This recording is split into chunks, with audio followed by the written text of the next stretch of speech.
right. So when React Native was announced at the first React Conf nearly 10 years ago, it had a very simple premise, which was web the good parts. And from this basic concept, React Native has grown to become the most impactful framework for building client-side applications. Fast forward to now, and React Native powers hundreds of the most used apps in the App Store trending list every single day. And there's no signs of slowing down. So where do we go from here? Well, I'm Evan Bacon, an engineer and the creator of Expo Router. It's the first file-based router for building React apps that run on both web and native platforms.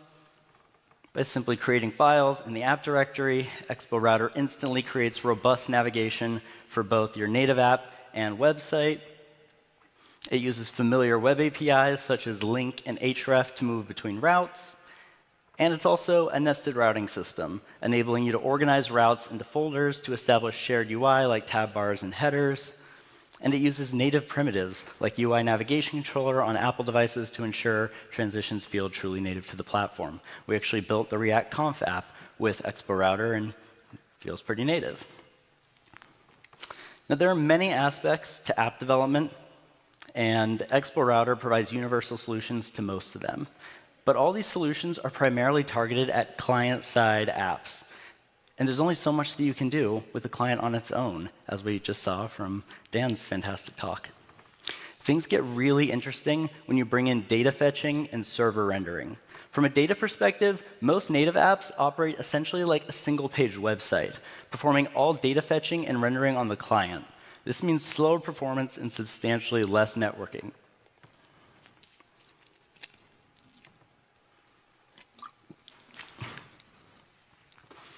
Popular native apps, such as Lyft and Netflix and Reddit, many others, use some form of server-driven UI in their native apps.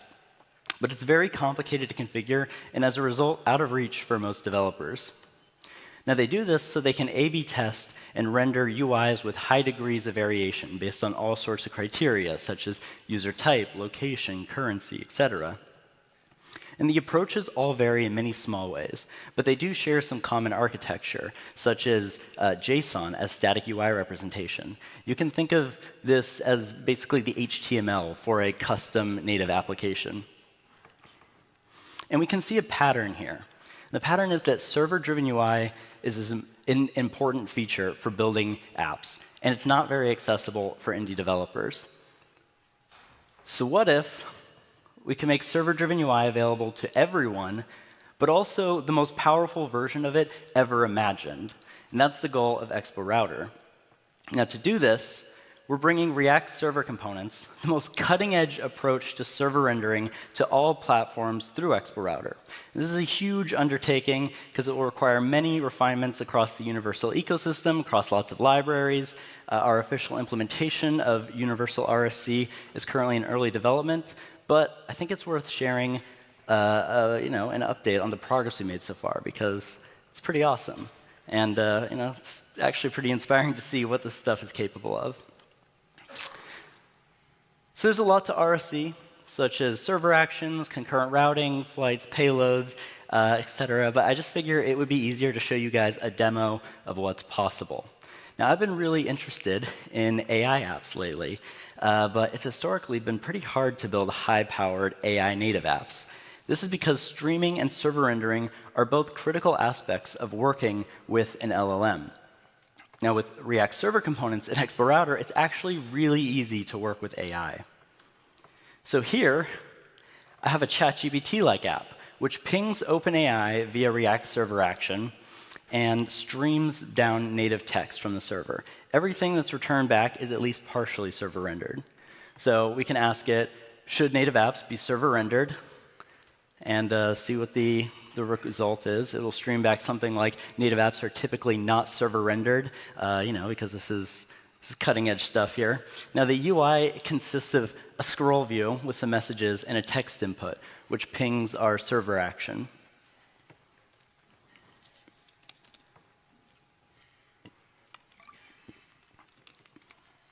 Now, to create the server action, we have another file which defines use server in a function. This function will be extracted out of the bundle and then turned into an endpoint on the client.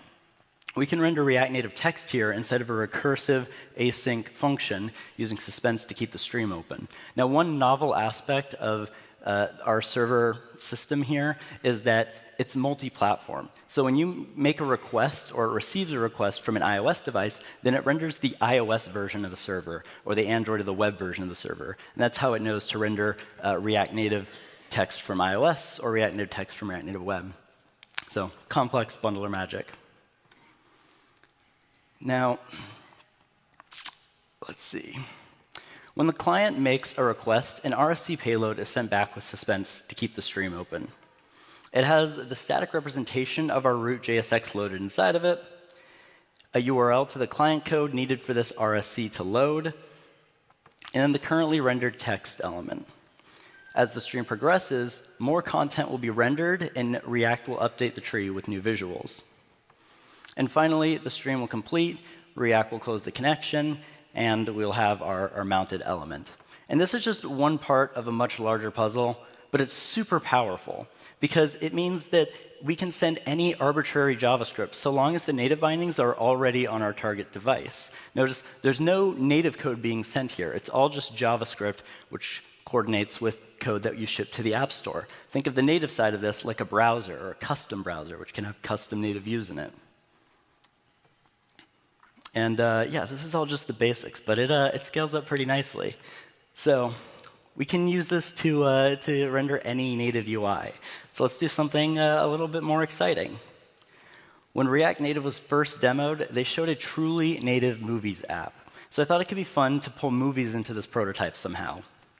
For inspiration, I looked at what the state-of-the-art best AI apps had to offer. So first, in ChatGPT 4, when you ask for movies, it renders a bullet list of Markdown. You know, it's got like some links inside of it, and there's some bold text. It's neat. I also tried it with 4.0, and same deal, but a bit faster. On Gemini, it does the same, a little bit faster, and this time with some inlined images. But again, this is all just Markdown streaming down and rendering in a Markdown renderer. With RSC, we can do a lot better.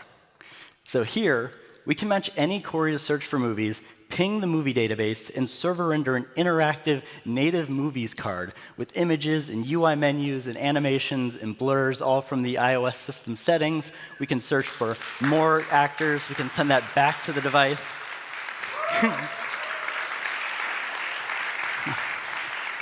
And we can even integrate with native APIs, such as the Calendar API, render down a calendar card, create calendar events without having to sign into anything or create a database. Feels truly native to the device, and frankly, just incredible. So overall, a way better user experience and a lot less reading. But even more exciting than this cutting-edge user experience is the developer experience, because it only took slightly more code than the text example from earlier.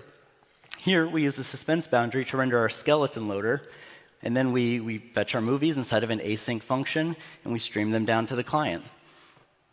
You know, all the secrets, everything that we use to fetch, all of it secured off of the native device. That might not sound too impressive to web developers, but for native development, that's pretty hard. I look at a lot of native apps, and I see a lot of secrets in production. And to make the cards interactive, we simply create a wrapper client component, which has a bit of state inside of it. The JS logic here will be split out of the main bundle and fetched conditionally when the server renders the UI. And then it's also rendered down to Hermes bytecode. So you can think of this like a script tag being injected on the web, except if the web could render bytecode and render it instantly when it gets it. Meaning we're essentially delivering the best strategies from the best web-only frameworks, but running in a custom JavaScript environment that pushes the platform to its absolute limits. Because after we jump through all of the hoops that are required to get server rendering working, we aren't just rendering to the DOM. Now, these are truly native views. We have the Xcode inspector attached here. Everything is fully native. It means you have smooth scrolling, high performance, all the platform behaviors that you would expect. It's progressively rendered, best practices, and truly limitless. But the best part has to be, hands down, that it runs everywhere. So Expo supports iOS, Android, web, Mac OS devices with M chip. I have this app running on every device inside of my house, on my Vision Pro. It's fantastic. It actually does make the Vision Pro pretty useful because they don't have a Spotify app.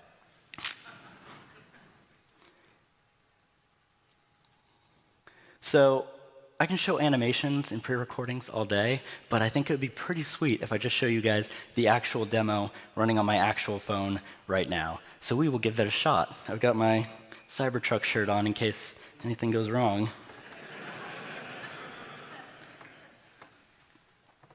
Let's open up QuickTime here, swap over to, oh, there it is. All right, so this is my phone. Yeah, thank you. Got the Expo AI app here, so we can open it up. And this is an end-to-end React Native app running server components. This is the, as far as I know, the first server-rendered React Native app. And let's go ahead and hit List New Movies.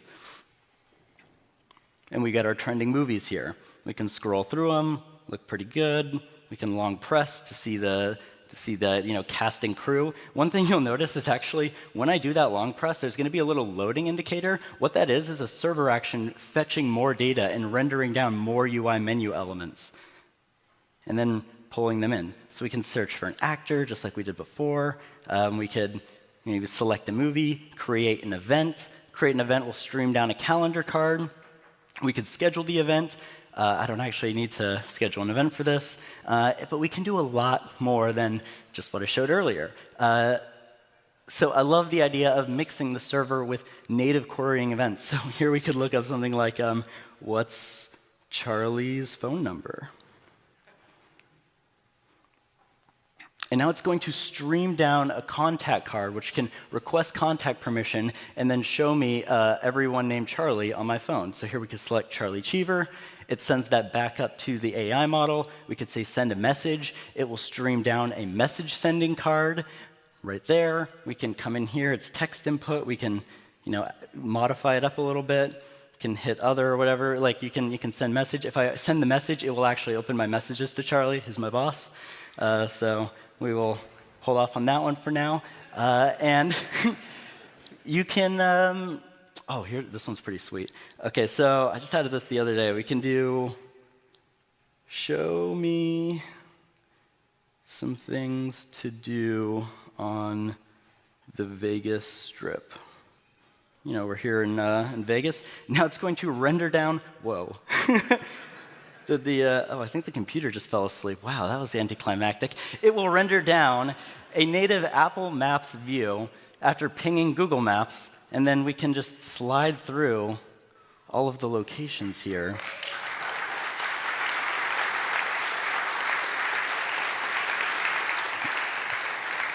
And again, this is server rendered. The client, the map view is a client component, but all of the data gets fetched in the server, and then this carousel that we see here, fully server rendered.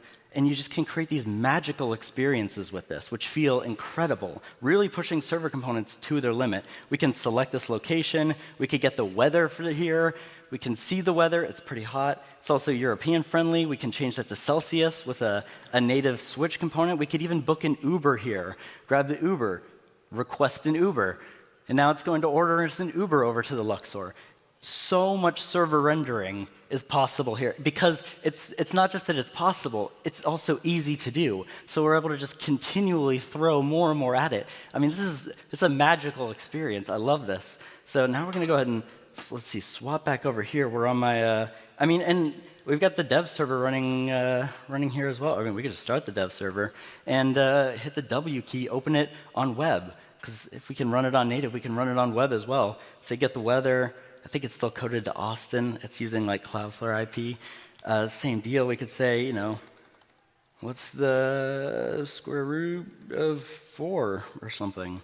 See, 4 is 2. So it can still type out text. We can even open it here on the desktop. We got the desktop version of it running. Show me some new movies. And now it's going to render and stream down movies, running on all platforms universally.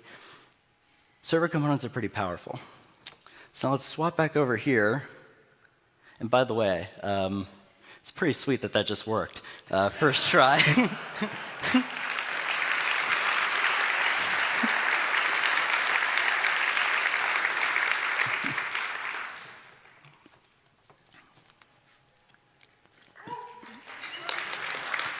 Yep.